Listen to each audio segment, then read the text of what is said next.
कैसे हैं मित्रों, प्रिय छात्रों।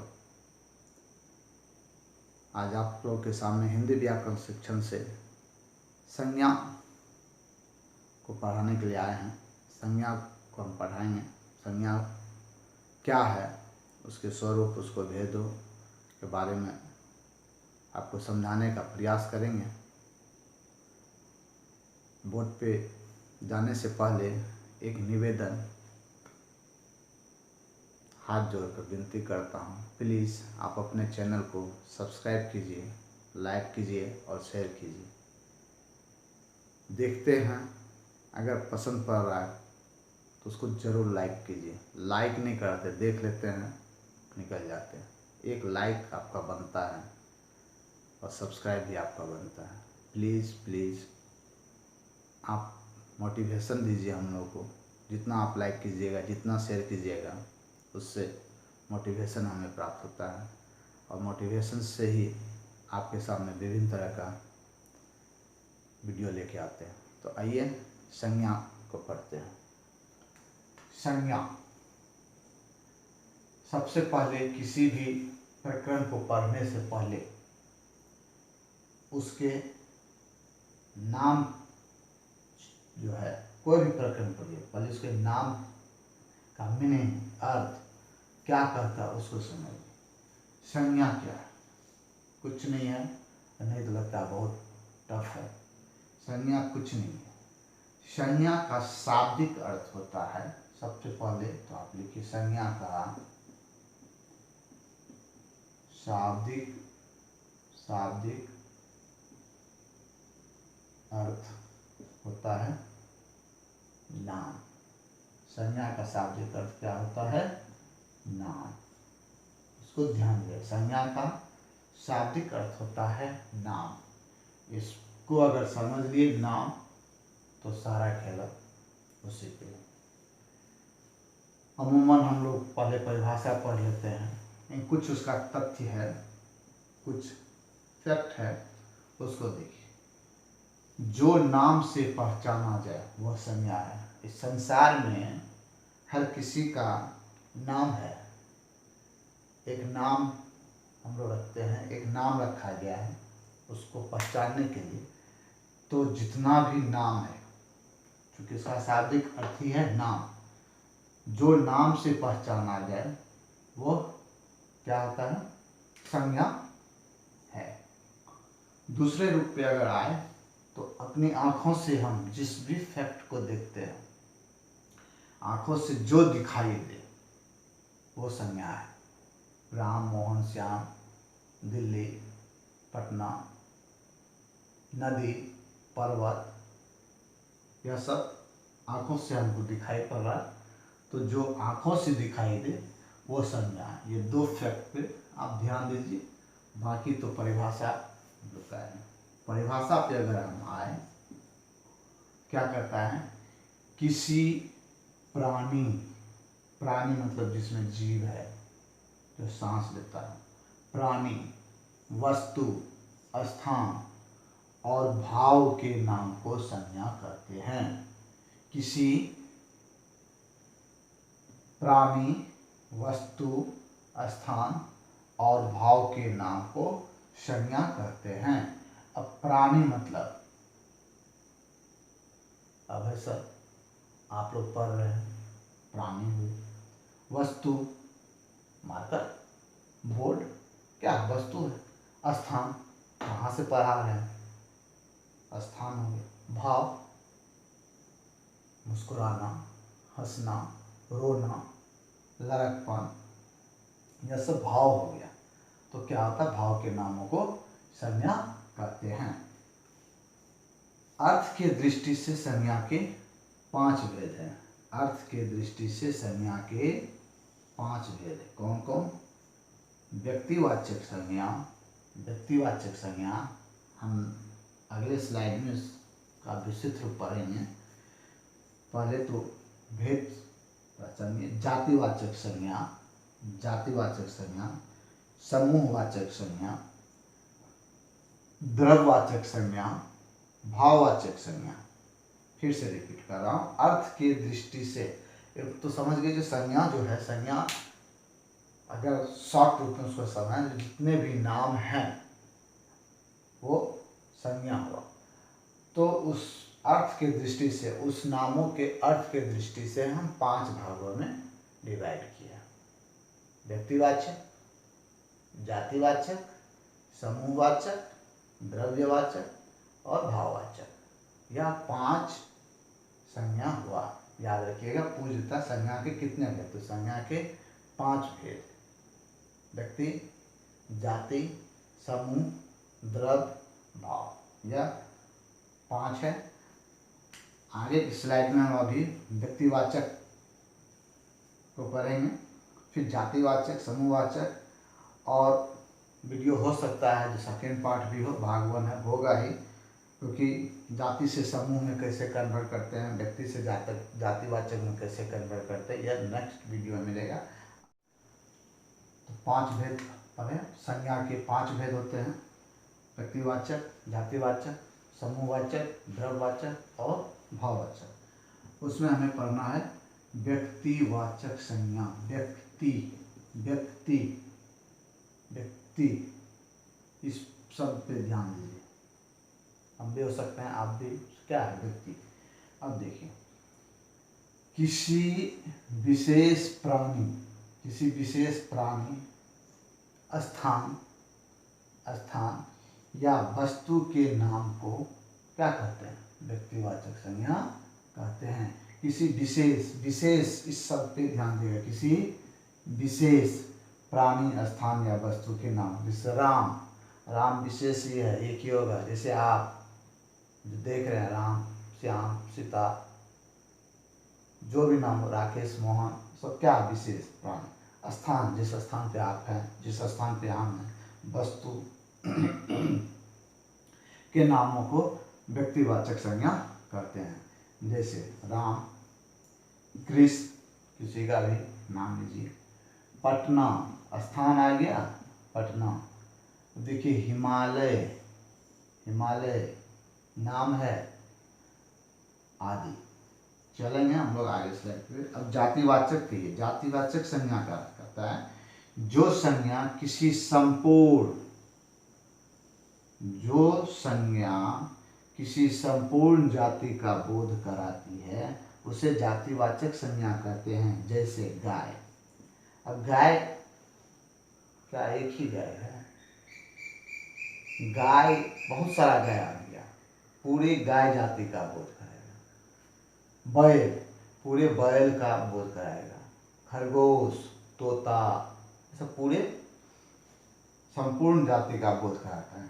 आदमी, औरत। अब देखिए नदी, नदी में बहुत सारा, कोसी, गंगा तो नाम हो गया, लेकिन उसमें नदी है, संपूर्ण नदी। जब नाम हो जाएगा विशेष रूप से तो वो व्यक्तिवाचक में जाएगा, नदी है। पर्वत, पर्वत, यहाँ कोई पर्वत का नाम नहीं है। जब पर्वत का नाम होगा, इसलिए यहाँ हिमालय दिए हैं, तो वो व्यक्तिवाचक में आ जाएगा। लेकिन यहाँ पर्वत है क्या? संपूर्ण पर्वत, पर्वत जाति का, तो यह जातिवाचक संज्ञा कहलाता है। आइए अब चलते हैं हम किस पे? समूहवाचक पे।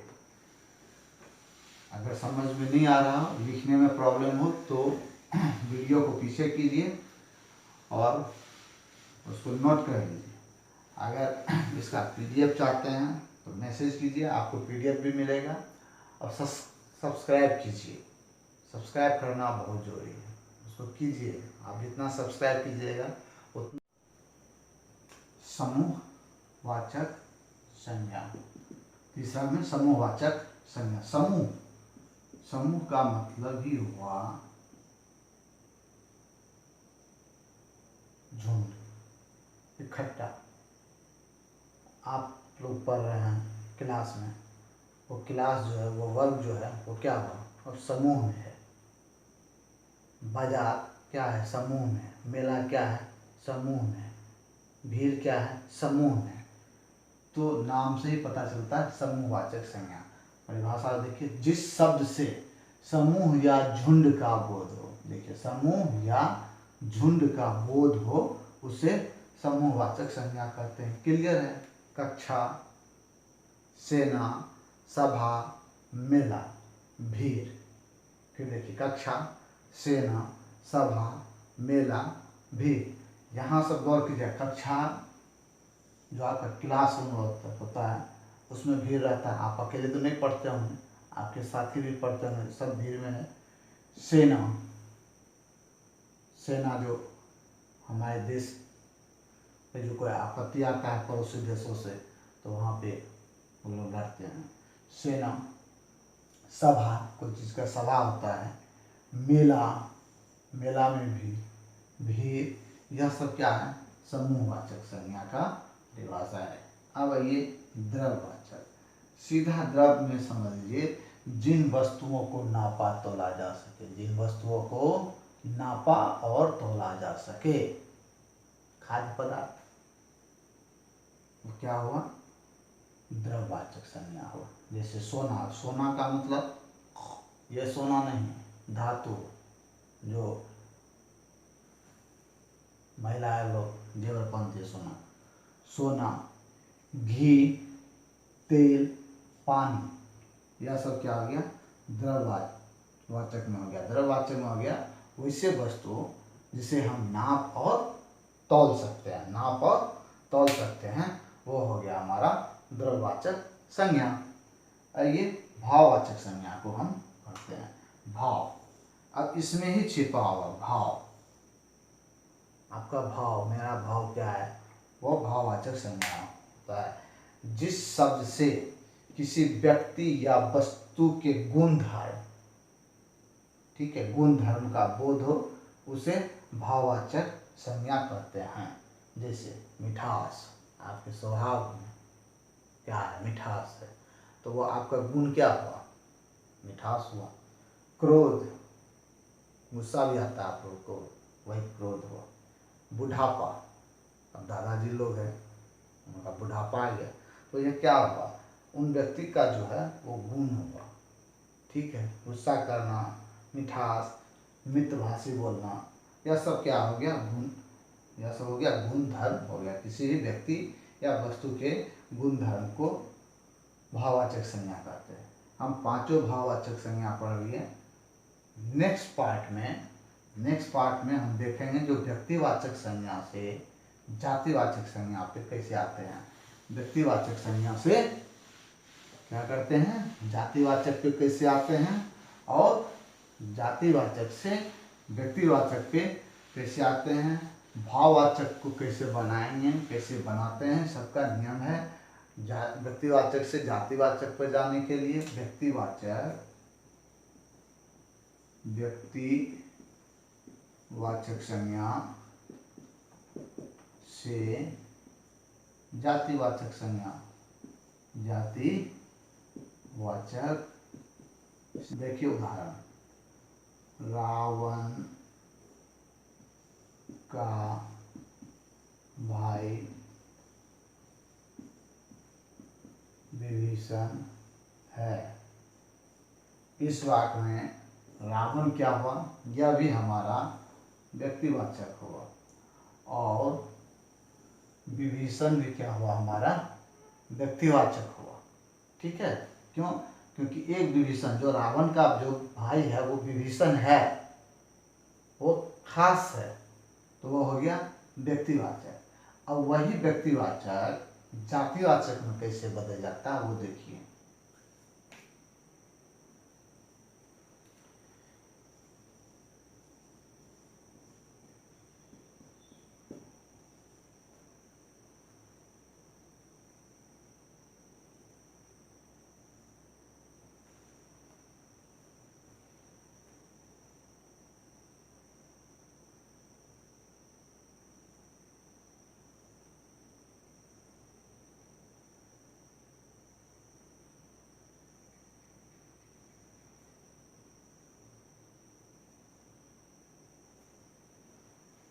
विष्णु से हमें बचना चाहिए। विभीषणों से हमें बचना चाहिए। अब यहाँ पे विभीषण हो गया, ठीक है। अर्थात जो इस विभीषण का जो गुण था, ठीक है, जो रावण का भाई था, जो विभीषण का गुण था, जो इसको छोड़ के राम के पक्ष में चला गया, घर का वेदी लंका ढाए, वो जहाँ पे परिभाषा आता है तो वहाँ उस खास विभीषण ना छोड़ के पूरे विभीषण जाति का बोध कराया जाता है। मतलब ऐसे विभीषणों से हमें बचना चाहिए जो हमारे घर का वेदी लंका ढाए। तो वहाँ पे यहाँ पे व्यक्तिवाचक और यहाँ पे जातिवाचक, मतलब उस जाति से बोध लिया। हमें जयचंदों से बचना चाहिए। दूसरा उदाहरण, हमें जय चंदों से बचना चाहिए, बचना चाहिए। जयचंदों, जयचंद अगर रहता तो नाम, जयचंदों से बचना चाहिए। हम सेकेंड पार्ट में बताएंगे जो कैसे व्यक्तिवाचक से जातिवाचक बनाते हैं और कैसे जातिवाचक से व्यक्तिवाचक संज्ञा बनाते हैं। अगले स्लाइड में एक आपके साथ, चलिए एक बार सभी का देख लेते हैं। संज्ञा, संज्ञा की भेद हो गया, भेद कितना हो गया 5। व्यक्तिवाचक संज्ञा, उसका उदाहरण राम, गंगा, पटना। जातिवाचक संज्ञा में लड़का, नदी, पर्वत। समूहवाचक संज्ञा में सोना, चांदी और तांबा। द्रव्यवाचक संज्ञा में सेना, भीड़, मेला। और भाववाचक संख्या में मिठास, क्रोध, यौवन। यह हमारा संज्ञा का आज भाग 1 समाप्त हुआ। पार्ट 2 में भाग 2 में हम लाएंगे व्यक्तिवाचक से कैसे जातिवाचक बनता है, जातिवाचक से कैसे व्यक्तिवाचक बनता है, भाववाचक का कुछ नियम है, वो हम पार्ट 2 में लाएंगे। अगर कहीं पे समझ नहीं आया होगा तो वीडियो को पीछे रिवर्स करके आप देखिए, उसका नोट्स बनाइए। अगर नोट्स का दिक्कत हो तो PDF के लिए आप कमेंट कीजिए और चैनल को सब्सक्राइब कीजिए। प्लीज़ प्लीज़ प्लीज़, अगर अच्छा लग रहा है तो लाइक भी कीजिए। कुछ नहीं, आप वीडियो देखते हैं, एक बार वहाँ पे लाइक को दबाना, लाइक को दबा दीजिए, शेयर कीजिए अपने मित्रों के पास और सब्सक्राइब कीजिए। जितना अधिक सब्सक्राइब कीजिएगा उतना हमें अच्छा लगेगा। आप सब्सक्राइब कीजिए। और जाते जाते एक ही बात,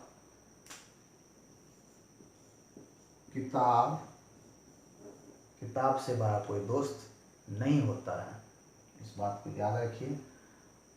अपने मम्मी पापा का और गुरुजनों का आदर कीजिए। आपका दिन शुभ हो। मिलते हैं अगले वीडियो में संज्ञा भाग 2 से। Bye bye.